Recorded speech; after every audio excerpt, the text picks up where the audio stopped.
In this video, I'm going to show you how to install Valorant game on your Windows 11 for free.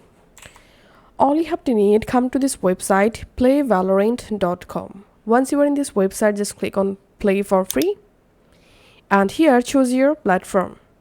Select if you want to play Valorant on your computer, select PC. And if you already have a Riot account, just click on sign in to sign into your account. Or if you don't have any Riot account, you can just click on create one, or you can click on create a Riot account. Once you successfully signed into a Riot account, here just click on download and we can see the Riot or Valorant is now downloading. Once the installer successfully downloaded, just go ahead and install the Riot client on your computer. So this is the Riot client, as you can see, and after launching the Riot client, you get this Riot client homepage.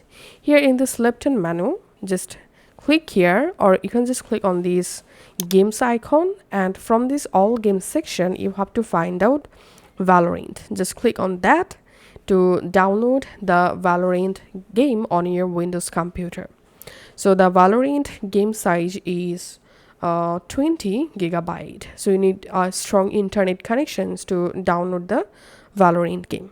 Once it's successfully downloaded, now on whenever you want to play the Valorant, first of all you have to open the Riot client on your PC and make sure you have also installed this Riot Vanguard on your PC and it's running, because this Riot Vanguard is required to play Valorant.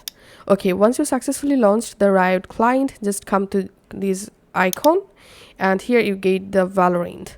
Just click on play. Once the Valorant successfully launched, if for first time, you have to complete the Valorant training period and then just click on play, and then you will be able to easily go ahead and play the Valorant on your Windows 11 computer for free.